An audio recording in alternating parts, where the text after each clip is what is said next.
Then Joseph could not control himself before all those who stood by him. He cried, "Make everyone go out for me." So no one stayed with him when Joseph made himself known to his brothers. And he wept aloud so that the Egyptians heard it, and the household of Pharaoh heard it. And Joseph said to his brothers, "I am Joseph. Is my father still alive?" But his brothers could not answer him, for they were dismayed at his presence. So Joseph said to his brothers, "Come near to me, please." And they came near, and he said, "I am your brother Joseph, whom you sold into Egypt. And now do not be distressed or angry with yourselves because you sold me here, for God sent me here before you to preserve life. For the famine has been in the land these 2 years, and there are yet 5 years in which there will be neither plowing nor harvest. And God sent me before you to preserve for you a remnant on earth, and to keep alive for you many survivors. So it was not you who sent me here, but God. He has made me a father to Pharaoh, and lord of all his house, and ruler over all the land of Egypt. Hurry and go up to my father and say to him, 'Thus says your son Joseph, God has made me lord of all Egypt. Come down to me now. Do not tarry. You shall dwell in the land of Goshen, and you shall be near me, you and your children and your children's children, and your flocks, your herds, and all that you have. There I will provide for you, for there are yet 5 years of famine to come, so that you and your household and all that you have do not come to poverty. And now your eyes see, and the eyes of my brother Benjamin see, that it is my mouth that speaks to you. You must tell my father of all my honor in Egypt, and of all that you have seen. Hurry and bring my father down here." Then he fell upon his brother Benjamin's neck and wept, and Benjamin wept upon his neck. And he kissed all his brothers and wept upon them. After that his brothers talked with him. When the report was heard in Pharaoh's house, "Joseph's brothers have come," it pleased Pharaoh and his servants. And Pharaoh said to Joseph, "Say to your brothers, 'Do this: load your beasts and go back to the land of Canaan, and take your father and your households and come to me, and I will give you the best of the land of Egypt, and you shall eat the fat of the land.' And you, Joseph, are commanded to say, 'Do this: take wagons from the land of Egypt for your little ones and for your wives, and bring your father and come. Have no concern for your goods, for the best of all the land of Egypt is yours.'" The sons of Israel did so, and Joseph gave them wagons according to the command of Pharaoh, and gave them provisions for the journey. To each and all of them he gave a change of clothing. But to Benjamin he gave 300 shekels of silver and 5 changes of clothing. To his father he sent as follows: 10 donkeys loaded with the good things of Egypt, and 10 female donkeys loaded with grain, bread, and provision for his father on the journey. Then he sent his brothers away, and as they departed, he said to them, "Do not quarrel on the way." So they went up out of Egypt and came to the land of Canaan to their father Jacob. And they told him, "Joseph is alive, and he is ruler over all the land of Egypt." And his heart became numb, for he did not believe them. But when they told him all the words of Joseph which he had said to them, and when he saw the wagons that Joseph had sent to carry him, the spirit of their father Jacob revived. And Israel said, "It is enough. Joseph my son is still alive. I will go and see him before I die." So Israel took his journey with all that he had, and came to Beersheba, and offered sacrifices to the God of his father Isaac. And God spoke to Israel in visions of the night, and said, "Jacob, Jacob." And he said, "Here I am."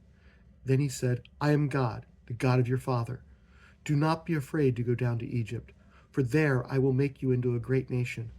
I myself will go down with you to Egypt, and I will also bring you up again, and Joseph's hand shall close your eyes."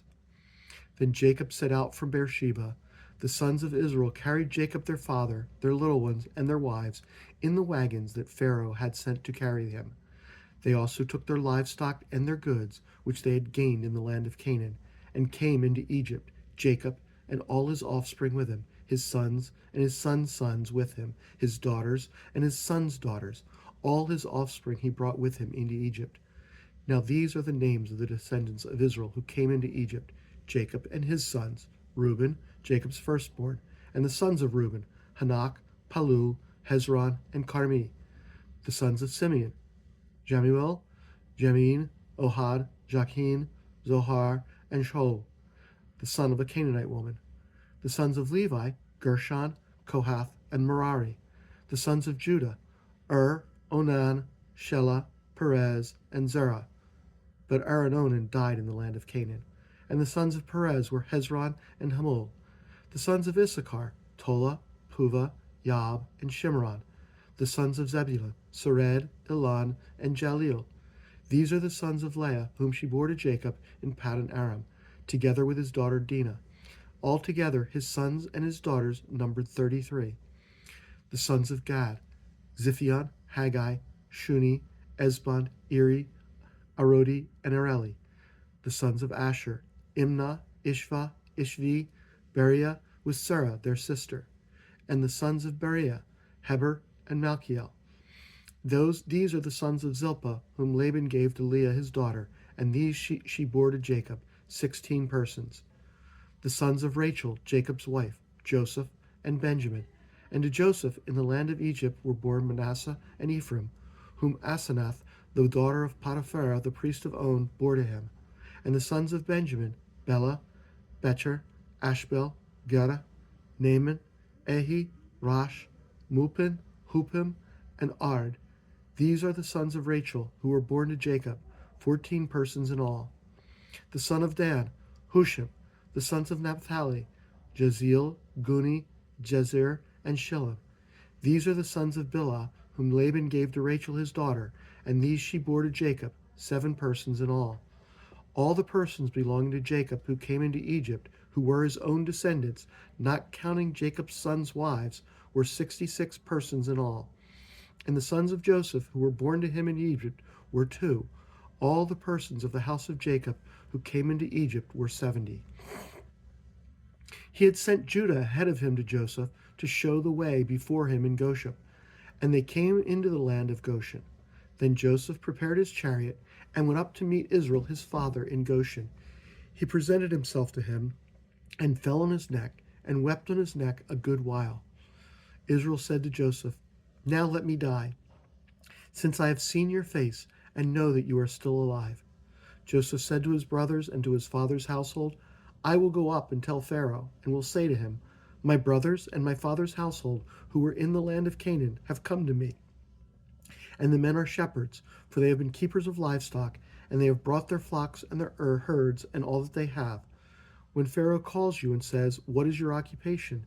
you shall say, 'Your servants have been keepers of livestock from our youth, even until now, both we and our fathers, in order that you may dwell in the land of Goshen, for every shepherd is an abomination to the Egyptians.'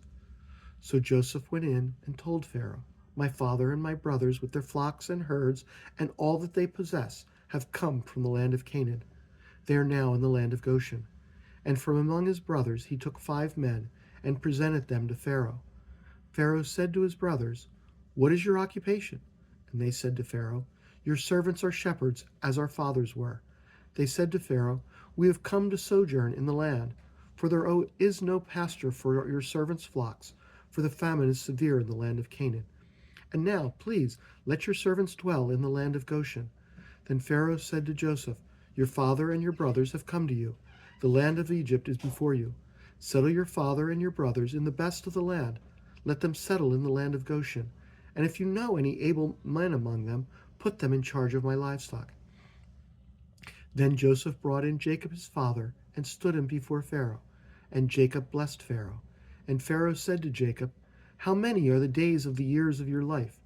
And Jacob said to Pharaoh, 'The days of the years of my sojourning are 130 years.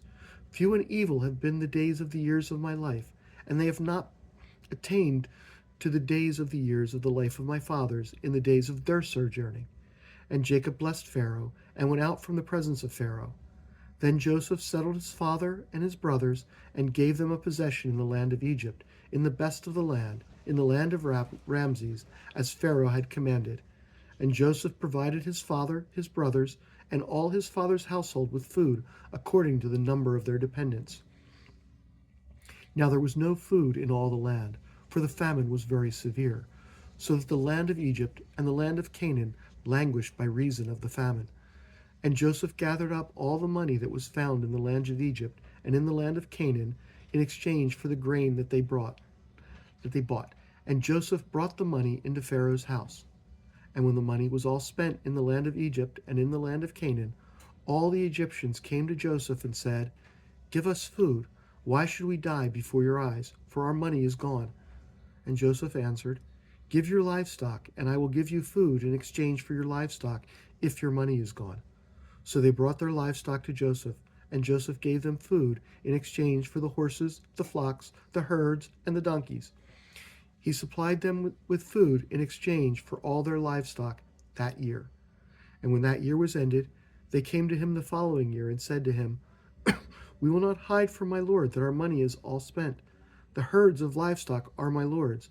There is nothing left in the sight of my lord but our bodies and our land. Why should we die before your eyes, both we and our land? Buy us and our land for food, and we with our land will be servants to Pharaoh. And give us seed that we may live and not die, and that the land may not be desolate." So Joseph bought all the land of Egypt for Pharaoh, for all the Egyptians sold their fields, because the famine was severe on them. The land became Pharaoh's. As for the people, he made servants of them from one end of Egypt to the other. Only the land of the priests he did not buy, for the priests had a fixed allowance from Pharaoh and lived on the allowance that Pharaoh gave them. Therefore they did not sell their land. Then Joseph said to the people, "Behold, I have this day bought you and your land for Pharaoh.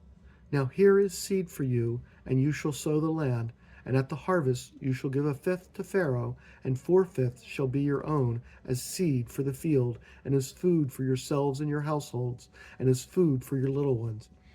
And they said, "You have saved our lives. May it please my lord, we will be servants to Pharaoh." So Joseph made it a statute concerning the land of Egypt, and it stands to this day, that Pharaoh should have the fifth. The land of the priests alone did not become Pharaoh's. Thus Israel settled in the land of Egypt, in the land of Goshen, and they gained possessions in it, and were fruitful, and multiplied greatly. And Jacob lived in the land of Egypt 17 years. So the days of Jacob, the years of his life, were 147 years. And when the time drew near that Israel must die, he called his son Joseph and said to him, "If now I have found favor in your sight, put your hand under my thigh and promise to deal kindly and truly with me. Do not bury me in Egypt, but let me lie with my fathers. Carry me out of Egypt and bury me in their burying place." He answered, "I will do as you have said." And he said, "Swear to me." And he swore to him. So then Israel bowed himself upon the head of his bed. I was only going to touch on something which comes toward the end of the passage, but I wanted to touch on how Jacob answered when Pharaoh asked him, "How many are the days of the years of your life?" Jacob didn't answer by saying how old he was. He said he had sojourned for 130 years, and that was only a short and bitter time. Now, a sojourn is a time away from one's real home. We go on a sojourn and come home. Jacob was saying that his time on this earth was a mere sojourn from his true life, to which he would return when his time on this earth was over. Let us remember also that our time on this earth is only a sojourn, a short time away from our true home with God. Now, on to the thing which first struck me in today's passage. I've thought about this before, but I've avoided writing about it because I didn't want to get into politics and the politics of it. However, at the end of this passage, it talks about how Joseph sold the food back to the people of Egypt. And that was food that he had collected from them in the first place. It gives us an important lesson about relying on the government. The food which Joseph had in the storehouses was collected from the people of Egypt by the government of Egypt during the years of plenty as a supply for the coming years of famine. However, when the years of famine came, instead of giving it back to them, as they may have understood, Joseph, as the leader of the Egyptian government, sold it. He made them pay for it. When they ran out of money, he took their livestock in payment. And then, once he, as the representative of Pharaoh, the head of government, had their livestock, he made them sell him their land and themselves into slavery. The lesson being that if we rely on the government to provide for our needs, they will eventually demand that we enslave ourselves to the government. I will also note that during this time, Joseph's family, his father, his brothers, and their descendants, all profited. So those connected with the government did well, while the government took care of everybody else by enslaving them.